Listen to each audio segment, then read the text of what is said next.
This game recap is brought to you by IBC Bank. IBC Bank, we do more. Ever since they started playing football many generations ago, the Angleton Wildcats have always prided themselves on great defense, and that has helped them to several long playoff runs in school history. This year, they hope to make another long playoff run as they take on Boerne Champion in the second round of the 5A Division I playoffs. Until last week, the Wildcats had not allowed an opponent to score more than 7 points in a game. That changed last week against San Antonio Highlands. Albeit it was all in garbage time, they beat Highlands 79-14. The Wildcats not just a great defense, they're also a great rushing team, certainly a two-headed monster that Boerne Champion's going to have to deal with. So how will this matchup play out? Well, let's take you inside of the stadium and check out the highlights brought to you as always by IBC Bank. Win the play, win each play. And when that play's over, go to the next play, win that play. That's Boerne Champion head coach Keith Kaiser rallying his team before the game. Let's pick this one up midway through the first quarter with Angleton already up 7-0. Champion had great field position after an exchange of punts, but the Wildcat defense stepped up. Chris Bowie with the pick six of quarterback Davis Bryn, 64 yards. And instead of a possible 7-7 game, Angleton's 9th defensive touchdown of the year made it 14-0. I saw the receiver off the line, so I kind of saw that he was going to go in motion. The film study we do every day already knew what kind of route he was going to run, so I was baiting him into throwing it the whole time. And when he threw it, I just made it happen. We knew we were going to take control of the whole game. That's how confident we were every week. But when that happened, it gave us a little spark. We had a lot of big plays, but that might have been the biggest play of the game was Chris's pick six. And we've been doing that all year long. That was our 9th defensive touchdown this year, which is just unheard of.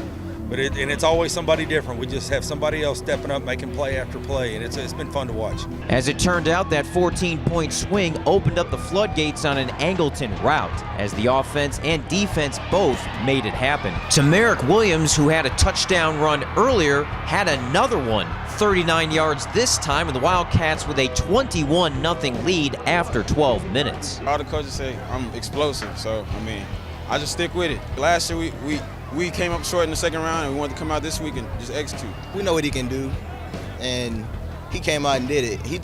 It's expected from him every week. Then the defense put the Chargers in a Chuck Norris headlock. A tackle for loss by Marlon White, followed by a sack by Danny Rogers, suffocated a Charger drive. Champion even struggled at times to get clean snaps off as the Wildcat defense looked like giants to the Chargers. We want to be better than anybody that's ever came through Angleton. We want to make sure that we are the best defense in the Angleton area, in the B County area, state area, and best defense ever in history of Angleton. While the Champion offense looked for a ship to bring in the offense, Williams was sailing easy. A 62-yard touchdown run made it 28-0 as he ran past and in some cases over the defense. Tamerik's been like that all year long. He's been as good of a steady, driving force for us, making outstanding plays week after week. He's a great leader for us.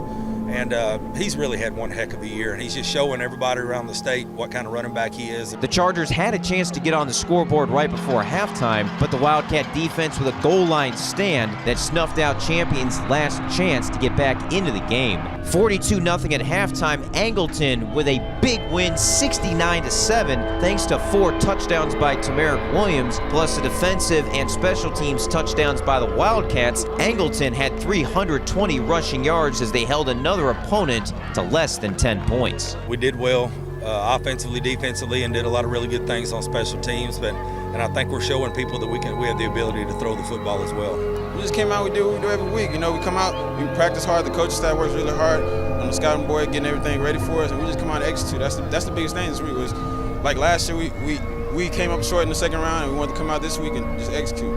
I think the rest of the state is finding out in one heck of a hurry about the Angleton Wildcats. On to round 3, where they will play Corpus Christi, Flower Bluff, and San Marcos with a potential rematch with district rival Richmond Foster in round 4. I'm Greg Sherman reporting from San Antonio for Friday Night Glory.